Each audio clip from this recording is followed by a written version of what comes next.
Est-ce que tout le monde va bien?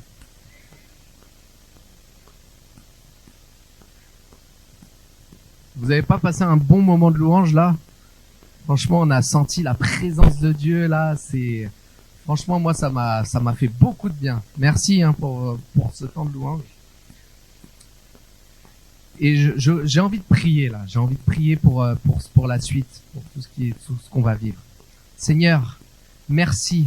Merci pour ce temps de louange. Merci parce que tu nous as fait du bien ce matin, Seigneur, et nous voulons vraiment être prêts à écouter ce que tu as à nous dire et vraiment se tourner vers toi. Ouvre nos oreilles, Saint-Esprit, et parle, Seigneur.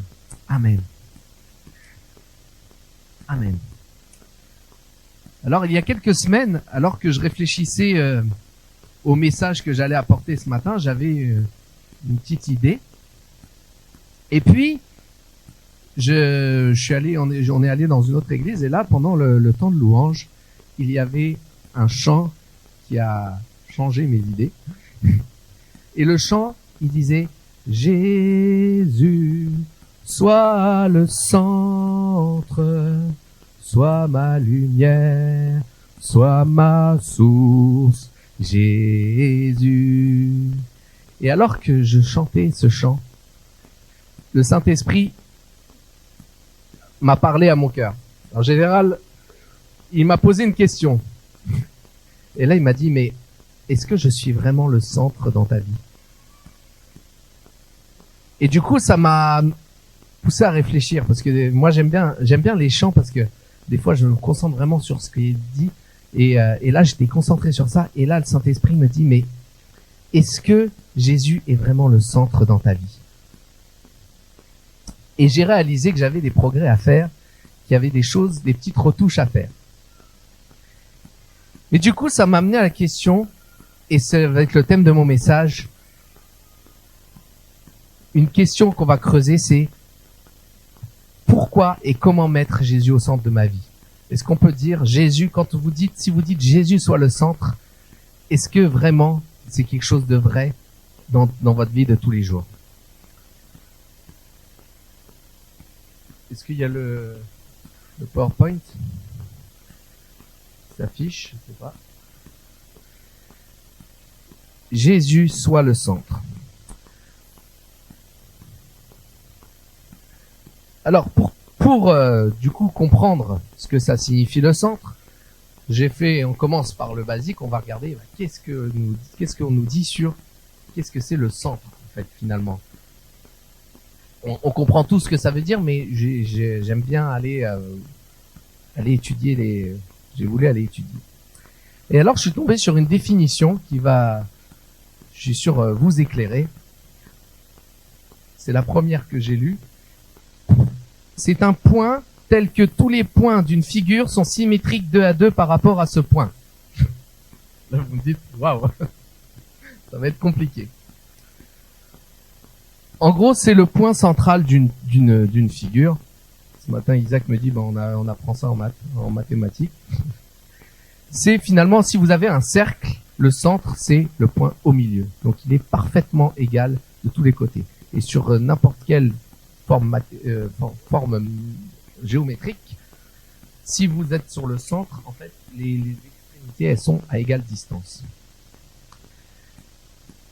Donc, c'est le centre d'une figure. Mais le mot centre est aussi utilisé dans la vie de tous les jours. Je peux pas mettre la deuxième. Vous pouvez voir, on a le centre commercial. On a le centre-ville.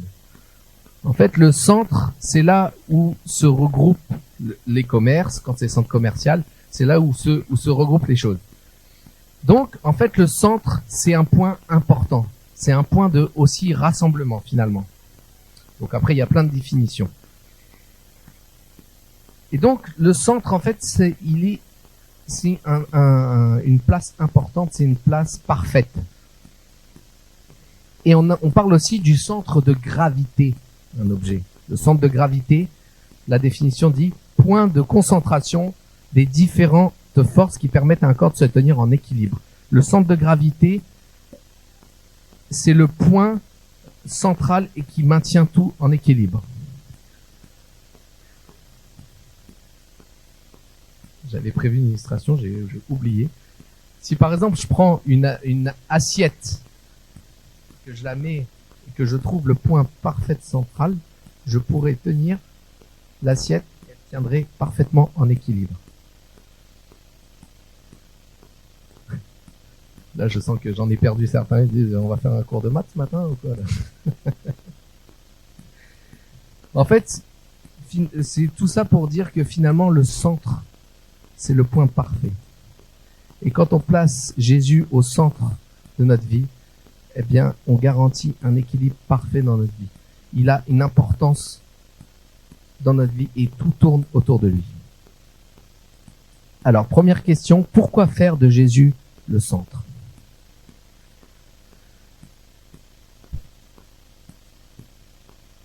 C'est parce que c'est la volonté de Dieu. Dieu désirait être au centre de nos vies depuis le début. Et alors que, bon, on connaît l'histoire de Adam et Ève qui ont péché et qui sont éloignés de Dieu, eh ben Dieu, il a cherché à être à nouveau le centre de la relation avec l'homme. Et on a cette histoire d'Abraham où il dit à Abraham, quitte ton pays, quitte ton confort, quitte tout ce qui t'est cher et va dans le pays que je te montrerai. Est-ce que tu es prêt à me confier ta vie et à ce que je sois le centre de cette vie et que ce soit moi qui te conduise? Est-ce que tu es prêt à me faire confiance? Est-ce que tu es prêt à être dépendant de moi? Et donc,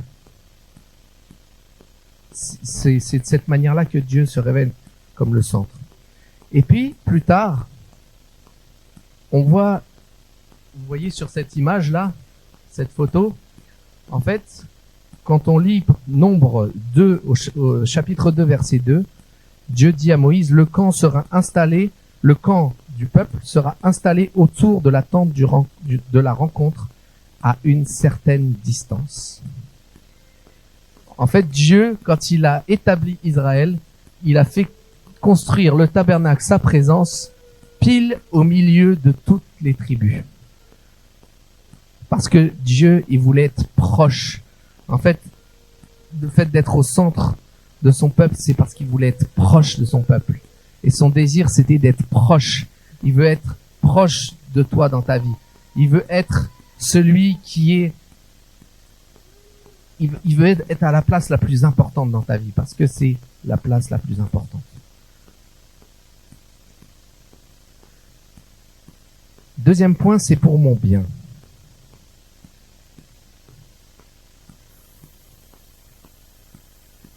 Parce qu'en fait, en étant à la place centrale, il va nous influencer, il va nous guider pour notre bien.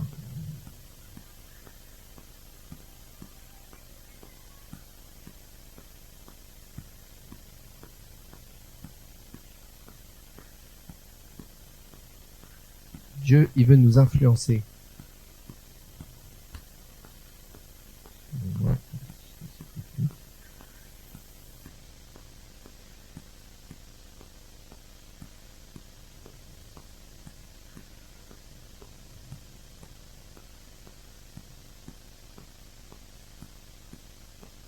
En étant au centre de nos vies, Dieu, il va pouvoir nous mener et nous faire du bien.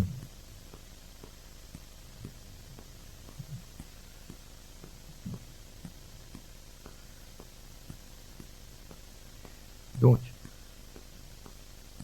lorsque Jésus vient dans ma vie, ça va avoir un impact, un changement va s'opérer en nous. On l'invite à prendre la place centrale. Et ce que j'aime bien, c'est que on parle de mettre Jésus en premier, mais en fait, ce qu'il veut, c'est être au centre. Il veut pas, en fait, d'une certaine manière, il est à la première place, mais en fait, il veut être au milieu de tout ce qu'on fait et il veut qu'on ait qu'on se concentre sur lui, sur son importance. Donc il veut pas forcément en fait, il veut être présent partout dans tout ce qu'on fait. Et ça va aussi à nécessiter parfois de sortir des choses, mais pas tout, parce que Dieu, il veut être là, il veut être au centre. Donc, quand il vient s'établir dans notre vie, il y a un changement. Il y a un changement qui s'opère. De Corinthiens 5, 17 nous dit, dès que quelqu'un est uni au Christ, il est un être nouveau, ce qui est ancien a disparu, ce qui est nouveau est là. Et il y a un changement en moi. Il y a une perspective qui change. On passe du 2D au 3D. Et donc, il vient et il a un impact sur notre vie. Voilà ce qui se produit. Vous allez voir là une image pour voir qu'est-ce qui se produit réellement lorsque Christ vient dans le centre de ma vie. Qu'est-ce que cela va amener?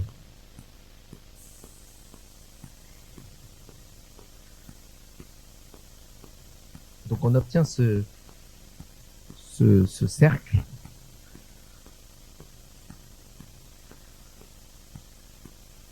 En fait, lorsque Jésus vient au centre de notre vie, il va avoir une influence du coup sur nous. Et ça commence par l'appel de Dieu. Dieu envoie Christ afin de se réconcilier avec les hommes. Ensuite, il va initier ce qu'on appelle la nouvelle naissance. Il va commencer à se révéler à nous. Certains vont être en recherche. Ils savent pas forcément que c'est Dieu, mais il y a quelque chose qui se passe jusqu'au moment où il y a la conversion, qui est le choix conscient que je fais en choisissant de me tourner vers Christ. La conversion, c'est le choix conscient que je fais en choisissant de me tourner vers Christ, en renonçant à mon égocentrisme et mon péché. Et du coup, en fait, je vais m'attarder un peu sur ce moment de conversion. Quand je reçois Christ dans mon cœur lors de ma conversion, c'est en fait une réponse à l'appel qu'il a fait précédemment. Il a envoyé Jésus pour moi, et là je choisis de suivre Jésus. Je choisis, Seigneur, viens dans ma vie, viens au centre de ma vie, viens prendre toute ta place.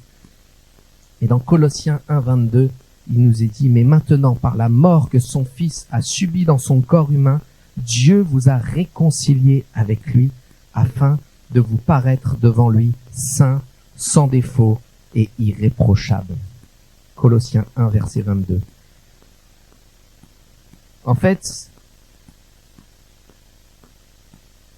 quand on choisit de dire oui, quand on choisit Seigneur, oui, viens dans ma vie, je veux me réconcilier avec toi, eh bien, il vient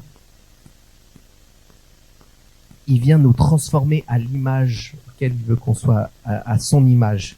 Il veut qu'on soit parfait. Il veut nous rendre saints sans défaut. Et c'est je pense que c'est le premier moment où vraiment Dieu arrive dans notre vie et veut prendre toute la place. Tu peux choisir aujourd'hui de dire, Seigneur Jésus, oui, je veux que tu sois le centre. Je veux que tu commences à changer ma vie. On a l'exemple de Paul qui rencontre, lors de sa conversion, qui était contre Dieu. Et parfois, quand Dieu vient, ça transforme puissamment, ça change complètement. Et il est devenu, du jour au lendemain, c'est comme un coup de Karcher qu'on donne sur une surface qui est très sale. Et des fois, c'est spectaculaire. Parfois, on est moins sale, donc c'est moins fort, mais en tout cas, il y a quelque chose qui se passe. On se réconcilie avec lui. Et on peut commencer à rentrer dans sa transformation. Et puis ensuite, une fois qu'on a reçu la conversion, vient le moment de justification. En fait, il nous libère de la culpabilité parce que on a choisi de dire oui à Christ et du coup, il nous déclare juste parce qu'il nous rend saints. Et puis ensuite, par cette justification, on a le droit d'accéder, de s'approcher de Dieu. Il nous adopte comme dans sa famille. On fait partie de la famille de Dieu. Mais maintenant, quand on a des enfants, les enfants sont dans notre famille, on est adopté et maintenant on peut s'approcher de Dieu, on peut le laisser vraiment prendre toute la place. Et c'est là qu'on arrive dans ce qu'on appelle la sanctification. En fait, on a toujours besoin d'être transformé. En fait, la sanctification, ça pourrait être l'équivalent spirituel de la croissance, comme la croissance d'un nouveau-né. C'est ça qui se produit.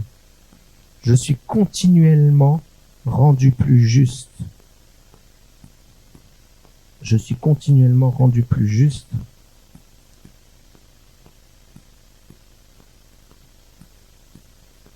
Dans cette période, dans cette étape. Et Dieu continuera à travailler. Et la sanctification, on voit qu'il y a persévérance aussi, parce que Dieu va persévérer pour nous rendre continuellement plus justes. Il nous développe d'une manière psycho-spirituelle. Et Dieu va travailler, va persévérer dans ce qu'il va faire pour nous. Et il m'invitera aussi à persévérer, à tenir dans parfois, parce que parfois, en fait, on vit des choses autour de nous qui sont difficiles. Et en fait, c'est ça qui nous permet justement de tenir et de continuer pour finalement arriver à ce qu'on appelle la glorification. Et là, c'est l'étape finale quand on sera avec lui. Il va nous prendre, il va nous dire maintenant, je suis totalement renouvelé. J'ai pu travailler en toi. Et là, on arrive à la fin et puis on est totalement à l'image de Dieu. Donc voilà ce qui se produit. Et je reviens sur la sanctification. Et dans Colossiens 2, versets 6 et 7, Paul nous dit « Ainsi, puisque vous avez accepté Jésus-Christ comme Seigneur, vivez dans l'union avec lui. Soyez enracinés en lui et construisez toute votre vie sur lui. Soyez toujours plus fermes dans la foi, conformément à l'enseignement que vous avez reçu, et soyez pleins de reconnaissance. Soyez enracinés en lui et construisez toute votre vie sur lui. » On s'attache à Jésus, on reste. Il est vraiment le centre, il est celui qui va nous nourrir, qui va nous accompagner. Et il veut être là dans tout ce qu'on entreprend. Il veut faire grandir notre foi. Et c'est notre finalement on essaye de s'approcher de Dieu. On passe du temps à prier. On lit sa parole. On cherche vraiment à s'améliorer. On cherche vraiment à toujours à ce qu'il soit toujours en nous.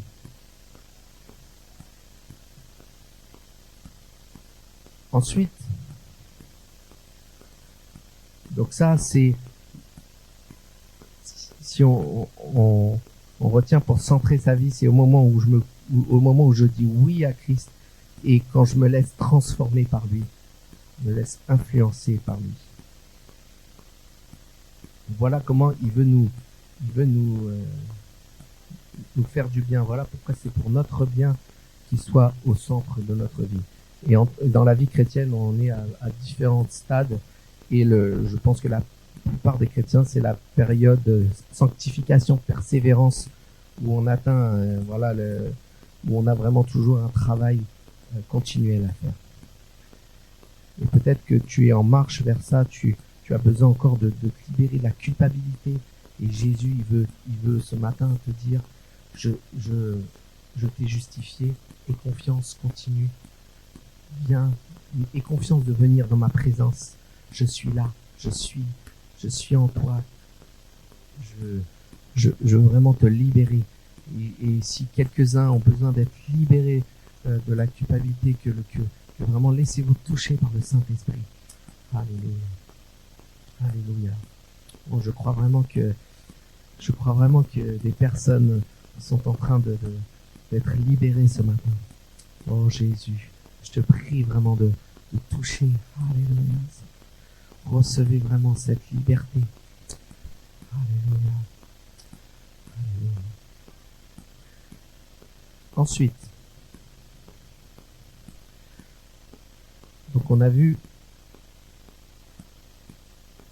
pourquoi mettre Jésus au centre. Et maintenant, on va voir qui est le centre, qui est le centre de ma vie. En fait, ce qui a une place importante dans ton cœur,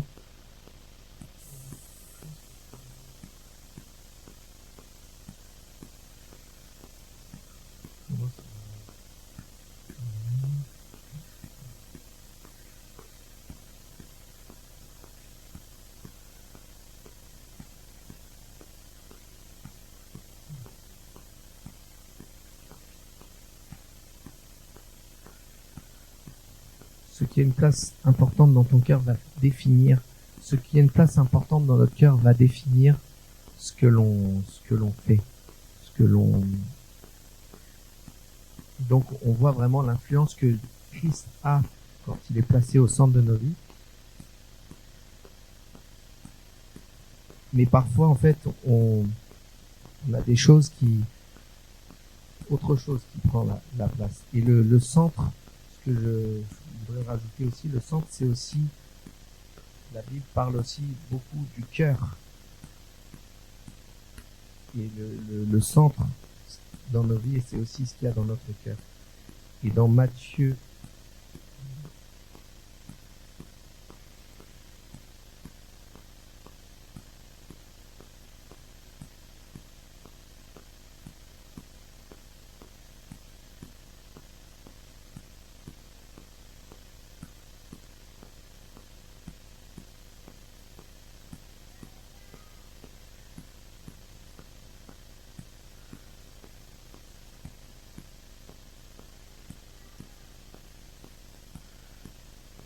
donc dans Matthieu au chapitre 12,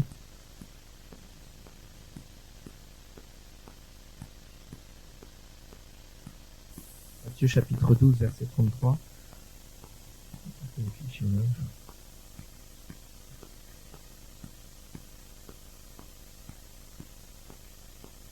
c'est Jésus qui parle, il dit: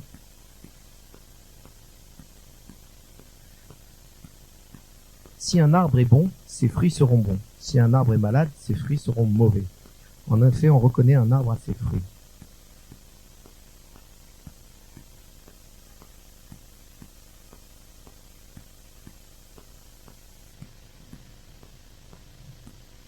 Espèce de vipère, vous êtes mauvais, alors comment est-ce que vous pouvez dire de bonnes choses? En effet, ce qui remplit le cœur de quelqu'un, voilà ce qui sort de sa bouche. En fait, ce qu'il y a dans notre cœur va avoir un impact sur ce que l'on fait.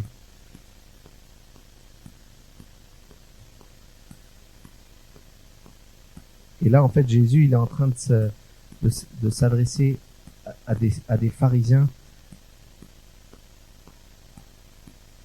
parce qu'il avait guéri un aveugle. Et en fait, ils étaient mal intentionnés. Et donc, Jésus leur dit, mais en fait,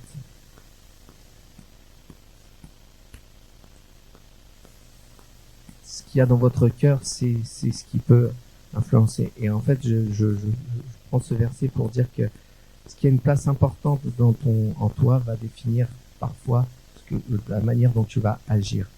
Et c'est important de veiller sur son cœur. Et la Bible nous dit de veiller à cela. Et dans Colossiens chapitre 3, Paul il dit à l'église de Colosse: vous avez été ramenés de la mort à la vie avec le Christ. Alors recherchez les choses qui sont au ciel, là où le Christ siège à la droite de Dieu. Préoccupez-vous de ce qui est là-haut et non de ce qui est sur la terre.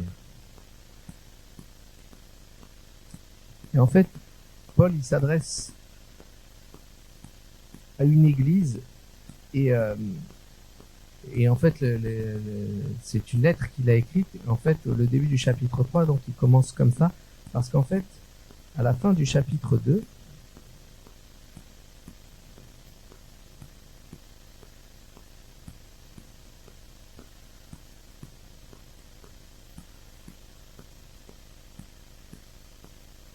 il reprochait en fait aux chrétiens qui ont oublié en fait sur quoi ils étaient sur le centre de leur vie. Parce qu'en fait, ils étaient dans des pratiques plus religieuses. Il leur dit, pourquoi est-ce que vous obéissez à ces règles? Ne prends pas ceci, ne goûte pas cela, n'y touche pas. Elles sont faites pour des choses qui disparaissent dès qu'on s'en sert. Ce sont des règles, des enseignements inventés par les êtres humains. C'est vrai, rendre un culte, se faire tout petit devant les anges, faire souffrir son corps, tout cela paraît sage. Pourtant, ces règles ne valent rien, elles servent seulement à satisfaire les désirs humains. En fait, ils pratiquaient de la religiosité d'une manière mal intentionnée. Et c'est pour ça qu'il dit, vous avez été, c'est Jésus, en fait, qui vous a sauvé. Et commencez, là, vous êtes en train de rentrer dans des choses, il faut que je fasse ceci, il faut que vous êtes en train de rentrer dans des règles et vous oubliez que, en fait, c'est transformé en Jésus que vous devez être. Et donc, fixez vos yeux sur les choses d'en haut. Et on va voir ce que sont ces choses qui sont au ciel, là où le Christ siège à la droite de Dieu. Préoccupez-vous de ce qui est là-haut et non de ce qui est sur la terre. Et c'est vrai que Dieu m'a interpellé par rapport à ça, en disant des fois on fait des choses, je vais à l'église, je prie à telle heure, on est un peu réglé, et en fait on oublie qu'en fait c'est Jésus qui doit aussi être au centre. Et le danger en fait d'être dans ce qu'on doit faire, en fait ça nous écarte, ça peut nous conduire à s'appuyer sur nos propres forces et à oublier que Jésus que c'est Jésus qui nous transforme. Et donc, il dira, faites donc mourir tout ce qui est terrestre en vous.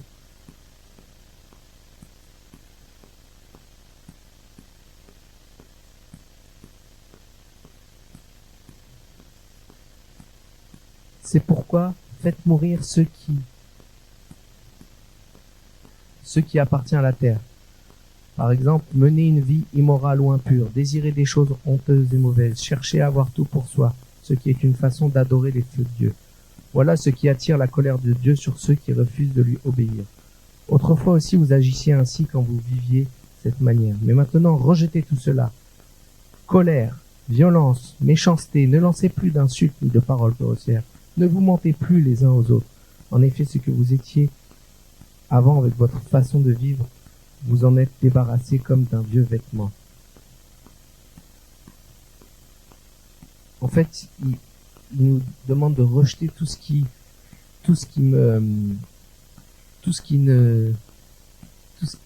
n'est pas de Dieu, tout le péché.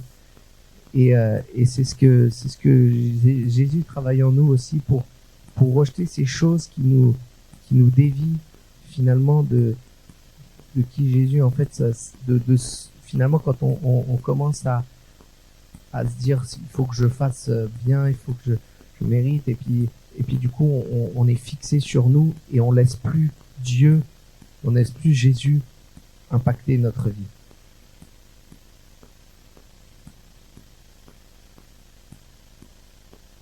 Et parfois, donc là on parle de péché grave, et parfois c'est des choses, des petites choses aussi qui nous éloignent. En fait, on n'est plus attaché à Dieu et finalement on se laisse un peu, aller, on vit notre vie éloignée de Dieu. Il dira, Paul, à Timothée, dans 1 Timothée 4, 7 et 8, Rejette les légendes stupides et contraires à la foi. Exerce-toi à vivre dans l'attachement à Dieu. Les exercices physiques sont utiles, mais à peu de choses. L'attachement à Dieu, au contraire, est utile à tout, car il nous assure la vie présente et nous promet la vie future. J'ai trouvé intéressant qu'il dit « Les exercices physiques sont utiles, mais à peu de choses ». Il y a des choses utiles dans notre vie, mais si elles nous empêchent de nous attacher à Dieu, elles sont pas importantes, elles sont pas si importantes que ça. Et donc, si on se concentre et on laisse vraiment Dieu et on s'approche de Dieu comme un enfant s'approche de son père, eh bien, c'est vraiment ce qui est le plus utile. Et être centré sur Dieu, ça nous ramène vraiment à rechercher ce qui est en Dieu. 1 Timothée 6,17 nous dit « Recommande à ceux qui possèdent les richesses de ce monde de ne pas s'enorgueillir ni de mettre leur espérance dans ces richesses si incertaines, mais en Dieu qui nous accorde tout avec abondance pour que nous en jouissions.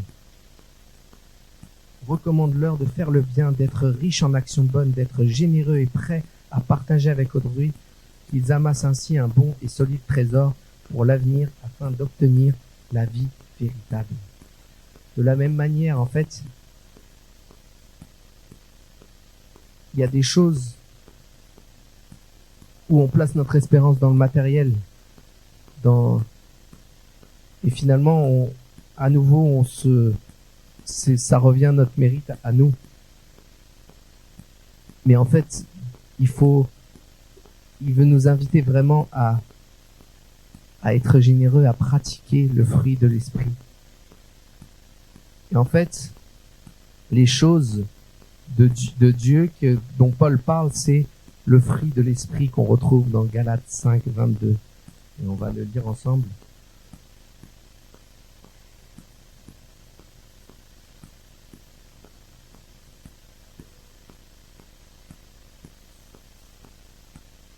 Au contraire, voici ce que l'Esprit Saint produit. Amour, joie, paix, patience, bonté, service, confiance dans les autres, douceur, maîtrise de soi.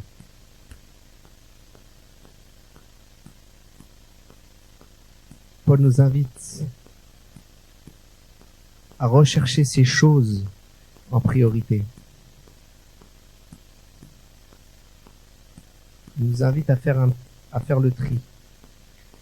Et dans Colossiens, je reviens aux Colossiens, quand il a parlé de ce qu'il faut rejeter, qui nous détourne de Dieu, il dit « Vous devez vous revêtir d'affectueuse bonté, de bienveillance, d'humilité, de douceur et de patience. Supportez-vous les uns les autres, et si l'un de vous a une raison de se plaindre d'un autre, pardonnez-vous réciproquement, tout comme le Seigneur vous a pardonné. Et par-dessus tout, mettez l'amour, ce lien qui vous permettra d'être parfaitement unis. Que la paix du Christ règne dans vos cœurs. » Il faut rechercher la bonté, agir vraiment en étant bienveillant, en étant, rechercher ces choses dans nos vies et développer et pas chercher finalement à mériter en fait. Et s'encourager les uns les autres.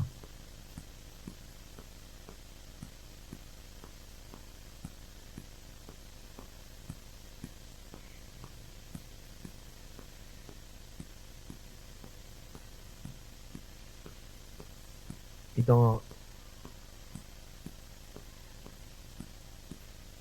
vraiment s'attacher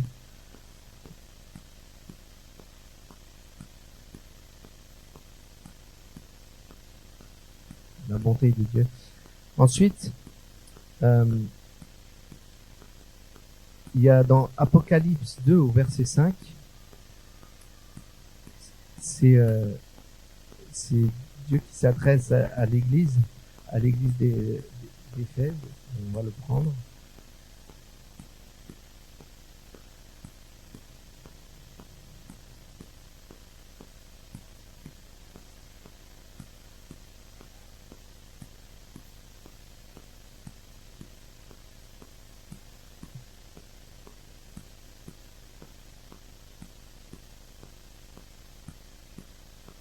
Il écrit à l'église d'Éphèse et il dit: souviens-toi, tu avais bien commencé et puis tu es tombé. Change ta vie et agis comme tu agissais au début. Lorsqu'on invite Christ dans notre vie, il vient prendre la place centrale et parfois avec le temps, là il parle d'une église qui faisait ses efforts, qui était centrée sur Jésus et qui finalement s'est détournée petit à petit. Et en fait, Dieu nous invite vraiment à se recentrer sur lui. Et lorsqu'on déclare cette phrase, Jésus soit le centre, en fait, on dit à Jésus, je veux vraiment me remettre sur la voie, je veux vraiment rejeter tout ce qui me détourne de toi, je veux faire le tri dans ces choses peut-être qui me retiennent. Et si je peux vous donner voilà un défi, là, on va être en période de vacances, que vraiment on puisse chercher et faire peut-être le point sur: Seigneur, je veux me recentrer sur toi. Qu'est-ce que j'ai besoin d'ajuster? Qu'est-ce que tu veux me montrer? Qu'est-ce que je dois pratiquer pour revenir à toi, que tu sois vraiment le centre? Et moi personnellement, j'ai été pris cette année dans beaucoup d'affaires du quotidien. On est tout le temps, comme on dit, la tête dans le guidon. Et Dieu m'a vraiment repris en disant: il faut vraiment que tu te concentres sur l'essentiel. Et en fait, même si on est là, on prêche la parole ou on a des responsabilités, en fait, il y a toujours le danger de plus fixer notre centre sur Jésus. Et c'est important. Et Dieu me l'a rappelé, et c'est vraiment un travail que je fais sur ça, parce que ça va tellement vite.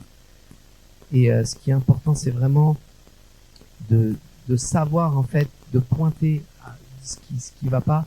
Moi, je suis quelqu'un, j'aime bien jouer aux jeux vidéo, et souvent c'est ça qui commence à prendre tellement de place que après, oh là, j'ai plus le temps. Ouais, mais en fait, ton temps, tu l'as mal géré.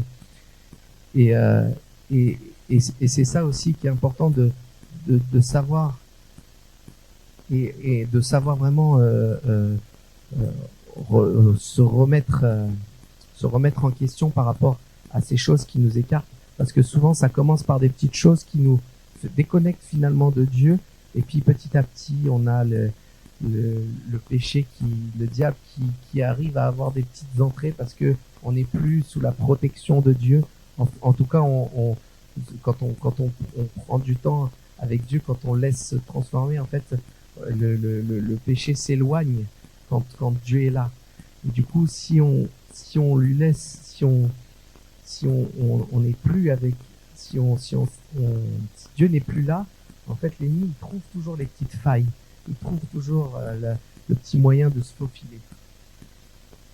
Si la porte est fermée, il cherche une fenêtre. Si la fenêtre est fermée, il va chercher une lucarne. Il va trouver Et il faut vraiment, et c'est vraiment ça que je veux qu'on retienne par rapport à tout ce que je peux dire. C'est vraiment, je veux me recentrer sur Jésus. Donc là, en fait, j'ai fait un petit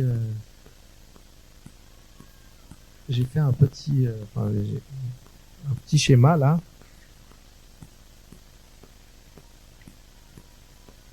pour nous aider vraiment à se centrer en fait sur Jésus, qu'on puisse vraiment réfléchir à ce qui a besoin de changer, parce qu'en fait Paul nous dit plein de choses, mais la pratique, c'est ce qu'il y a de mieux, de savoir où aller. Et en fait, c'est identifier finalement ce que je fais, ce qui fait partie de ma vie. Identifier tout ce qui fait partie de ma vie. Tout ce que je fais. Enfin voilà, faire une liste vraiment de tout ce que je peux faire pour identifier vraiment comment je vis au quotidien. Et ça permettra ensuite de voir dans la liste, il y a peut-être des choses auxquelles je dois renoncer, des choses parfois qui sont, ça peut être un péché, mais ça peut être des fois des choses qui sont pas mauvaises en soi, comme il dit. L'exercice physique, c'est utile, mais voilà, à quel niveau, qu'est-ce que je fais dans ma vie qui peut prendre la place. Et ensuite, quand j'ai fait cette liste, je peux écrire, ça c'est peut-être quelque chose auquel je dois renoncer, ou que je dois réduire, hein. C'est pas forcément total, mais ça permet de voir en fait clairement qu'est-ce qu'il y a besoin de faire. Et comme je disais, période de vacances, souvent on est un peu moins pris, donc on a le temps peut-être de voir un peu ce qu'il y a à faire. Et Paul parlait beaucoup de l'attachement, comme on a vu. Attache-toi à Dieu, centre-toi. C'est une manière de se centrer en fait sur Jésus, que Jésus reprenne la place. Et dans Josué 23 au verset 8, Dieu dit à son peuple, attachez-vous seulement au Seigneur pour pouvoir, parce que c'est ça qui nous protège. Et on voit aussi dans l'histoire d'Israël, quand on vous lisez le livre des rois, vous voyez que parfois il laissait des petites choses, des temples aux idoles, et parfois à cause de ça a détourné le peuple. Et donc l'importance de s'attacher à Dieu. Et comment on peut s'attacher à Dieu? Alors j'ai mis quelques points, mais c'est pas, il peut y avoir d'autres choses. Mais ce qui est important pour pouvoir être connecté à Dieu, lire sa parole, prier et mettre en pratique ce que l'on reçoit. Et c'est important de mettre en pratique, parce que parfois ça peut être juste lire la parole, c'est pas, Dieu veut pas qu'on fasse religieusement, mais il veut qu'on puisse vraiment se laisser en fait impacter, se laisser toucher par cette parole, par ce qu'on peut lire, par un verset qui peut nous parler au cœur, par un chant de louange. Mais après vous pouvez trouver des choses, comment dans ma vie moi je peux m'attacher à Dieu. Qu'est-ce qui me permet vraiment d'être attaché à Dieu? Et comme ça, on recentre sa vie sur Jésus. Vous voyez, moi, dans ma liste, pour me centrer sur Jésus, donc j'avais aussi mis mettre une routine pour toujours voilà, être connecté à Dieu. C'est ma méthode à moi pour pouvoir réussir à faire les choses régulières. Et c'est toujours important de voir voilà quel moment je peux vraiment mettre en place les bonnes choses.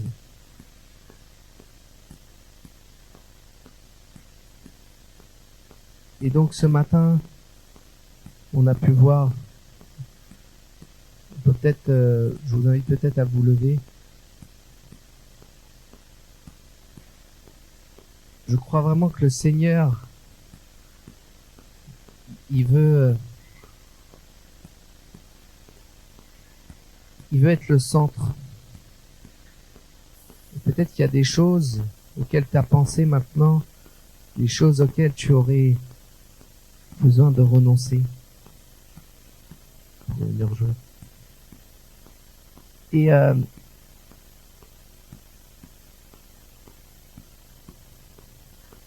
je crois vraiment que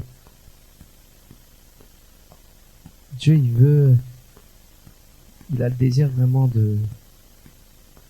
d'être dans ta vie. Peut-être ce matin, tu as besoin de simplement t'attacher à Christ. Tu veux faire le pas de dire, voilà, maintenant je veux prendre la décision que tu prennes la place centrale et que tu commences à travailler en moi pour me rendre saint, me rendre digne de ta présence, pour que je puisse accéder à toi, de me justifier, de me libérer de la culpabilité. Peut-être que tu étais attaché à Christ et tu t'es fait avoir, tu t'es un peu détourné. L'ennemi t'a attiré dans une mauvaise voie. Eh bien, ce matin, tu peux venir t'approcher et demander au Seigneur de t'aider à te libérer de cela. Et peut-être, je pense qu'on est tous concernés d'une certaine manière. Peut-être tu veux vraiment continuer à t'attacher à Dieu. Il y a des choses auxquelles tu veux renoncer. Tu peux aussi t'approcher de Dieu. Je crois que le Saint-Esprit veut vraiment nous recentrer sur l'essentiel.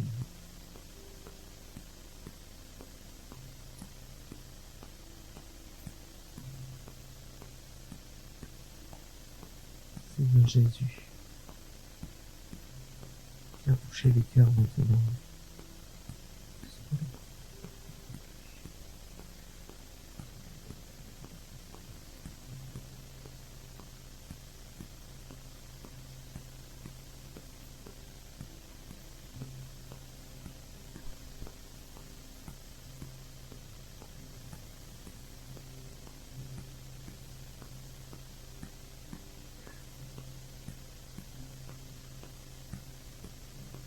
Pendant qu'on chante ce chant, si les personnes ont besoin de prière, je t'invite à t'avancer. La présence de Dieu est là.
Cette parole a résonné. Je désire dire à Jésus, Jésus, sois le centre de ma vie. Je veux te remettre au centre. Je veux laisser de côté, Seigneur, tout ce qui a pris la place, ta place. Fais-le maintenant. Saisis cette occasion ce matin, ne passe pas à côté. Dans ton cœur, à ta place. Dis-lui au Seigneur. Sois le centre, Jésus, de ma vie. Reprends la place qui t'est due, Seigneur. Sois ma source, sois ma lumière, Jésus-Christ.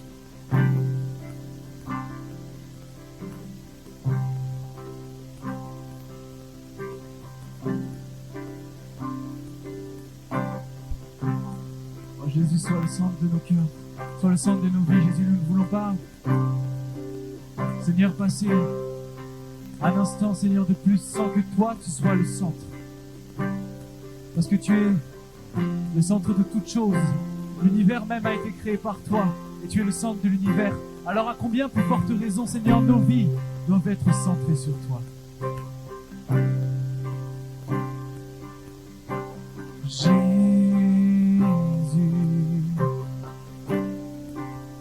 sois le centre, sois ma lumière, sois ma source, Jésus.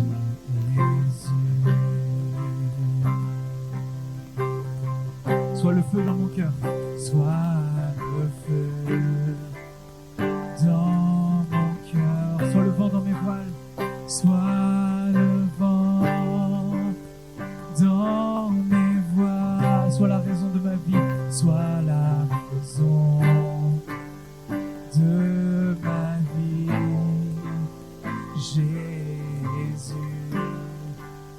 Jésus.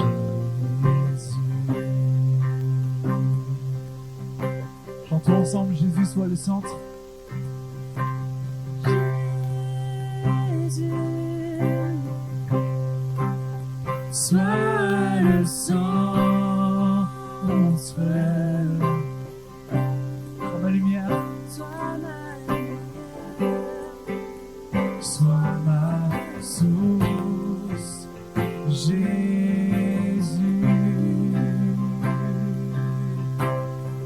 Sois le feu dans mon cœur. Sois le feu dans mon cœur. Sois le vent dans mes voiles. Sois la raison. Sois la raison de ma vie. Jésus. Jésus.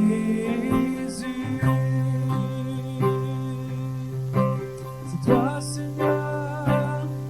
Tu es le centre de toutes nos vies. Oh Seigneur, nous te remettons au centre ce matin de nos vies, au centre de cette église, de cette assemblée. Sois au centre, Jésus.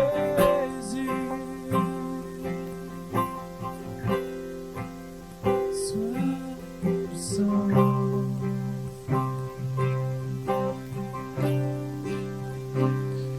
Seigneur, nous voulons que tu sois le centre.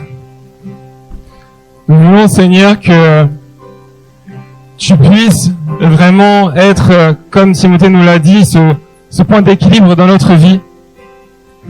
Nous voulons, Seigneur, que notre vie que nous t'avons donnée soit en équilibre, là où tu la places, là où tu as décidé de nous envoyer, là où tu as décidé de nous utiliser, Père.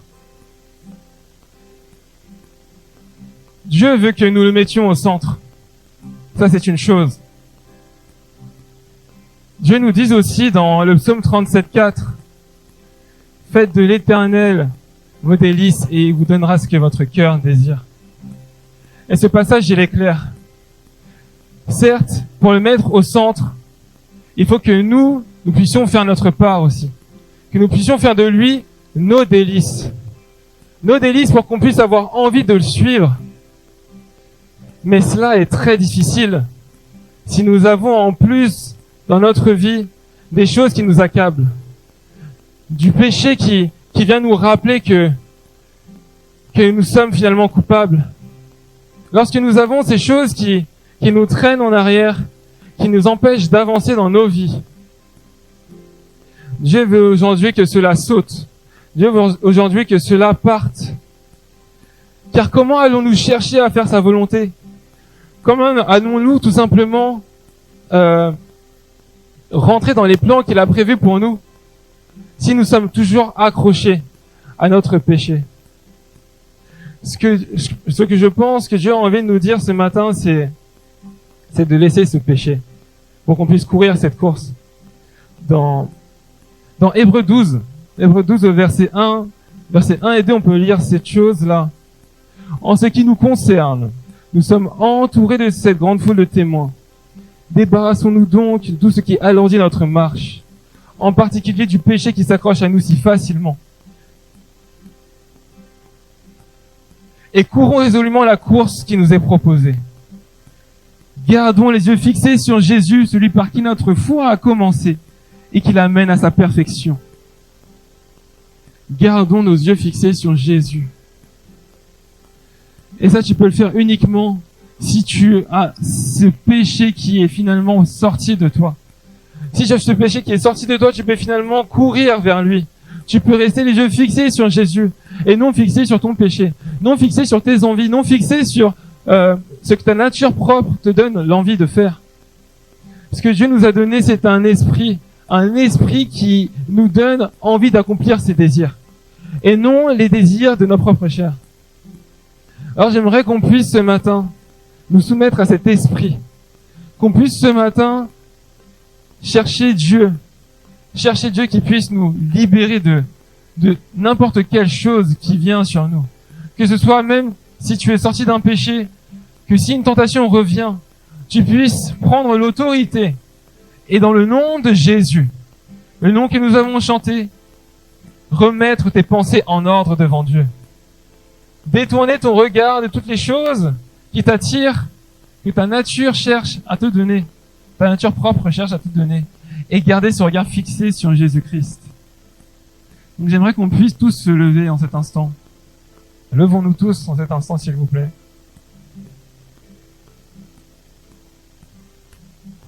Soyons reconnaissants envers ce Dieu qui a opéré ce miracle dans nos vies, qui nous permet de nous tenir ici, debout. Et proclamons ensemble que toute chaîne ne peut tenir dans le nom de Jésus, que tout cela est brisé en son nom, que toute tentation n'a aucun pouvoir, que tout se casse dans le nom de Jésus, et que nous avançons maintenant, nous marchons maintenant, et même au-delà de marcher, nous courons. Nous sommes libérés, nous n'avons plus de boulets à nos pieds. Nous sommes plus là en train de tituber. Nous sommes plus là en train de boiter, non. Nous courons dans le nom de Jésus. Vous savez, lorsque je pense à mes années quand j'étais dans les études, ce serait un mensonge si je vous disais que j'étais centré sur Jésus. J'étais centré sur mes études et Jésus venait après. Mais ce que j'apprends maintenant, c'est que il est temps de connaître le Saint-Esprit intimement. Il est temps d'être focus sur lui. Il est temps de l'entendre comme un ami. Et pour cela, je dois le garder dans ma ligne de mire. Je dois être focus sur lui. Je ne dois pas regarder à côté, à droite ni à gauche. Je dois regarder à lui. Lorsque je suis tenté, non, je ne dois pas regarder à la tentation qui va me faire chuter. Je dois regarder à lui qui va m'en détourner. Je dois regarder à lui et en marchant, la tentation qui était à côté de moi sera déjà loin, sera déjà effacée. Alors élevons nos voix, remercions-le. Oh Jésus, ô Saint-Esprit, je te remercie pour ta patience. Je te remercie dans la vie de tous les jours parce que tu es cette personne qui me fait grâce. Tu es cette personne qui, malgré mes pensées, qui, malgré mon état d'esprit, ne cesse de revenir vers moi avec un amour sincère, avec un amour profond. Tu es cette personne qui vient alors que je ne le mérite pas. Et tu es cette personne qui me relève chaque jour. Tu es cette personne qui vient me prendre là où je suis dans ma tristesse, qui vient me prendre et qui à la place de la tristesse me donne la joie, qui vient me prendre et à la place du doute me donne la foi. Et je veux te rendre grâce pour ce Dieu puissant. Pour ce Dieu puissant qui vient mettre sa lumière là où il y a les ténèbres. Pour ce Dieu puissant qui, lorsque je l'appelle, lorsque je décide de lever les mains vers le ciel, de m'abandonner à toi, de révéler ta lumière, lorsque je décide de t'adorer, de te redonner la place, de te redonner, Seigneur, mon cœur, de faire de toi mes désirs, Tu choisis, Seigneur, d'illuminer mon cœur, d'illuminer, Seigneur, ces parties profondes de mon être entier et de chasser toutes ténèbres. Et je te remercie pour ce Dieu que tu es. Et Saint-Esprit, je te prie que nous puissions t'avoir comme centre dans nos vies, que nous puissions avoir nos regards fixés vers toi. Peu importe les difficultés, peu importe les fois où nous tombons, que nous puissions toujours nous relever. Je te remercie car nous ne courons pas cette course seuls, mais tu es à nos côtés, ô Saint-Esprit. Toi qui as dit qu'il était mieux pour nous que tu partes et que tu nous envoies ton Saint-Esprit. Je crois que si tu as dit cette chose, c'est parce que ce Saint-Esprit pourra nous révéler bien plus de choses que nous connaissons dans ta parole, que nous avons appris au cours des discours que tu as pu avoir avec les disciples. Et je te prie, Saint-Esprit, qu'on puisse avoir cette soif de découvrir justement cette intimité, cette proximité avec toi. Je te remercie pour cet amour que tu nous donnes. Je te remercie pour cet amour, Saint-Esprit. Amen. Nous proclamons en ton nom, Seigneur Jésus, que tout péché, que toute chose qui souhaiterait nous voir nous écrouler et partir en dehors de ton appel pour nos vies, nous le déclarons dans le nom de Jésus-Christ, dans son nom puissant, que toutes ces choses sont maintenant mortes, que toutes ces choses sont maintenant descendues dans le nom de Jésus, s'écrasent maintenant dans le nom de Jésus, sont liées dans le nom de Jésus. Et nous les chassons loin de nos vies. Et nous appelons dans nos vies, Seigneur, maintenant, ton esprit de vérité, ta vérité qui nous accompagnera chaque jour, Seigneur. Nous appelons dans nos vies, Seigneur, cette vie. Nous appelons dans nos vies ta puissance. Je te prie que nous puissions la manifester dans notre intimité avec toi. Que nous puissions la manifester, Seigneur, tous les jours de notre vie. Merci, Seigneur Jésus, pour tout. Amen. Amen.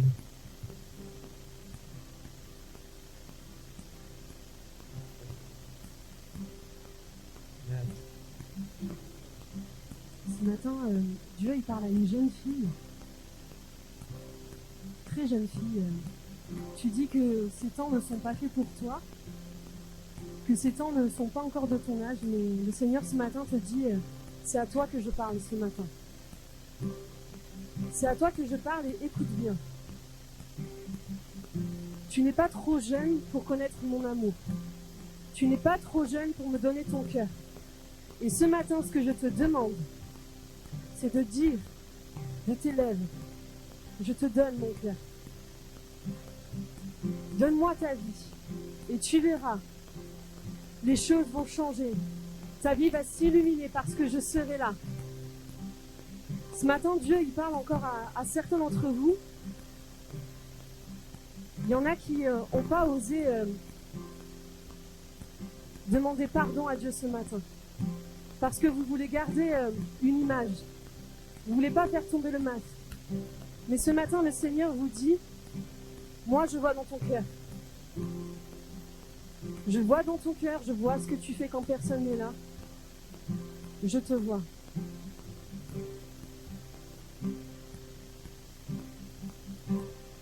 Amen. Et je te demande ce matin Amen. de me demander pardon, de te repentir, Yes. de ne pas aller trop loin, car tu es sur une mauvaise voie. Refais de moi le centre, refais de moi ta vie. Refais de moi ton tout. Seigneur Jésus, merci parce que tu parles encore aujourd'hui. Merci Seigneur Jésus, parce que tu es un bon Père et tu prends soin de nous. Merci Seigneur parce que tu viens même nous chercher Seigneur dans les lieux ténébreux Seigneur et tu nous ramènes à toi. Jésus, je te prie pour cette jeune fille maintenant Seigneur, qu'elle puisse faire ce pas de foi Seigneur, de te donner sa vie. Je te prie pour toutes ces personnes Seigneur Jésus qui vivent dans le péché maintenant Seigneur et qui prennent la décision dans leur cœur Seigneur de couper Seigneur, de couper, de demander pardon Seigneur. Merci pour tout ce que tu fais Jésus. Merci pour tout ce que tu as accompli, Jésus. Tout ce que tu fais. Yes. Je crois que Dieu est présent ici parmi nous. Et je crois que l'appel de Marie vaut même pour nous tous. Et vous savez, mon témoignage, j'ai déjà donné plusieurs reprises. Et lorsque j'ai décidé de faire de Jésus le centre de ma vie, des choses se sont passées et je suis sorti des ténèbres où j'étais et il m'a tiré vers sa lumière. Et je suis reconnaissant pour ça, pour ce qu'il a fait dans ma vie. Mais alors que je suis né dans une famille chrétienne, alors que mes parents faisaient tout pour moi, lorsqu'ils m'aimaient, lorsque ce Dieu si grand m'aimait, j'ai quand même fait le choix de tomber dans tout ce qui est dans la pornographie, dans cette addiction qui m'a emmené assez loin et où j'avais vraiment du mal à m'en sortir.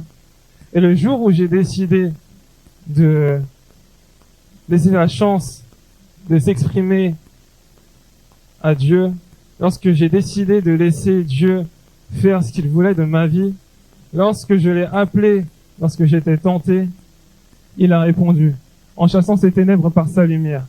Il a répondu, lorsque je lui rendais gloire, lorsque je lui rendais tout simplement cette reconnaissance et que j'ai décidé de faire de lui le centre de ma vie, il a répondu. Et tous ces ténèbres ont été chassés. Et maintenant, je me tiens devant vous tout simplement parce que j'aimerais vous dire à vous tous que choisir Jésus dans sa vie est la meilleure décision que j'ai prise personnellement. Et que je crois que dans la vie de tous les jours, il peut nous accompagner. Il peut nous tirer de bien des embarras. Et il peut aussi nous appeler à marcher dans son chemin, dans l'appel qu'il a pour nos vies. Et si je suis là, c'est uniquement parce que j'ai décidé de lui obéir. Et qu'un jour, j'ai décidé de lui dire, je t'accepte comme mon sauveur et mon Seigneur. Et pas juste une seule fois, mais tous les jours. Donc j'aimerais qu'on puisse faire une prière ensemble. J'aimerais qu'on puisse tout simplement, ensemble, accepter Jésus-Christ comme notre sauveur et notre Seigneur une nouvelle fois dans notre vie. Et que s'il y a quelqu'un dans cette salle qui n'a jamais donné sa vie à Jésus et qui souhaiterait tout simplement mettre entre les mains de Dieu sa vie, donner sa vie et faire de Jésus-Christ son sauveur et son Seigneur, de répéter ces paroles après moi. Nous allons prier ensemble. Je vous prie de vous lever tous, toutes et tous ceux qui ont accepté Jésus-Christ dans leur cœur et ceux qui ne l'ont pas accepté. Si c'est ton cas, fais cette prière avec moi et n'hésite pas à venir après me voir ou voir Timothée ou voir même Lida qui est présente ici. Oh Dieu, oh Dieu, je vous attends, hein. Je dis ensemble. Je te remercie d'avoir envoyé ton Fils Jésus-Christ pour moi, qui est mort et qui est ressuscité, et qui m'a offert sa vie. Seigneur, j'accepte ton sacrifice pour ma vie. Et je décide de te faire aujourd'hui, encore une fois, ou pour la première fois,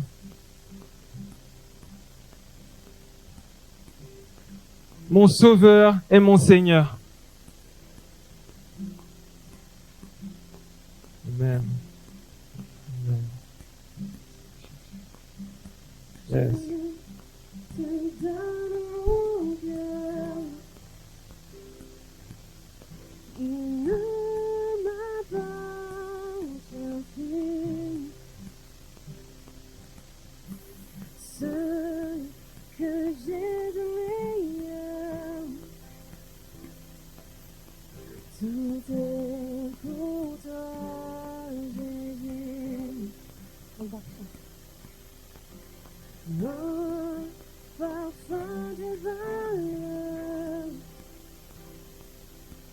Sur toi il est répandu,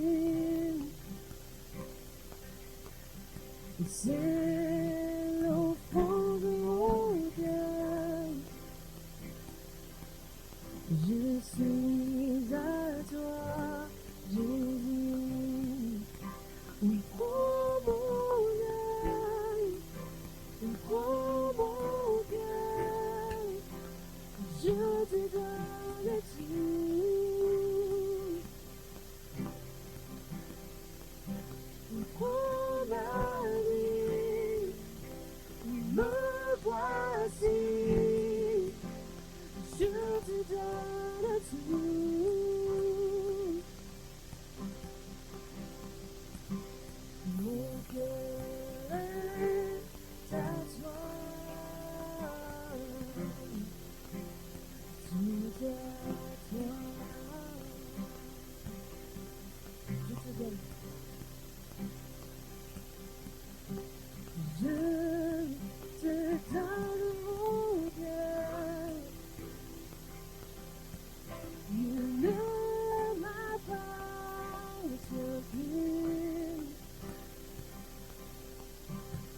Sur toi il est étendu. C'est au fond de mon cœur. Je suis à toi, Jésus. Oui, prends mon cœur, prends mon cœur. Je te donne tout.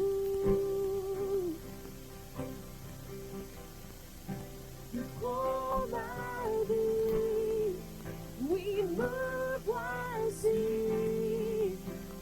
Je te donne tout.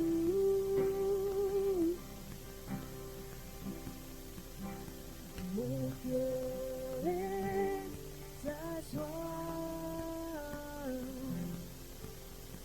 Tout à toi.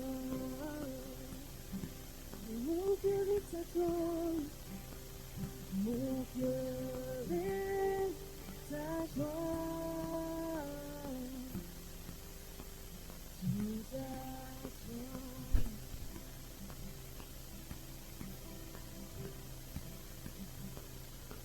Mon cœur est à toi.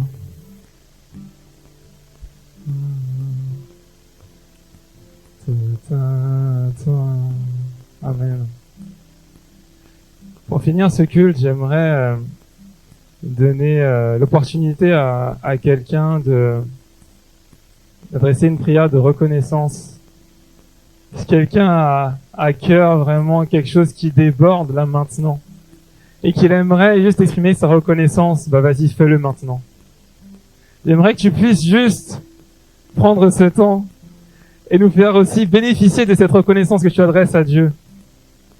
Que tu puisses nous faire repartir dans cette joie parce que ton cœur déborde. Et parce que ton cœur déborde, ne garde pas ça pour toi.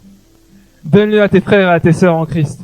Alors s'il y a quelqu'un dans la salle là maintenant qui aimerait adresser à Dieu une prière de reconnaissance, peu importe quelle est ta prière, je t'invite à le faire maintenant.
Amen. Est-ce qu'on peut juste acclamer le Seigneur?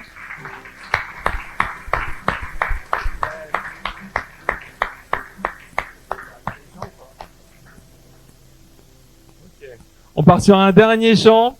Et moi, en tout cas, je vous souhaite passer un très bon dimanche, repartir avec cette reconnaissance pour notre Dieu et garder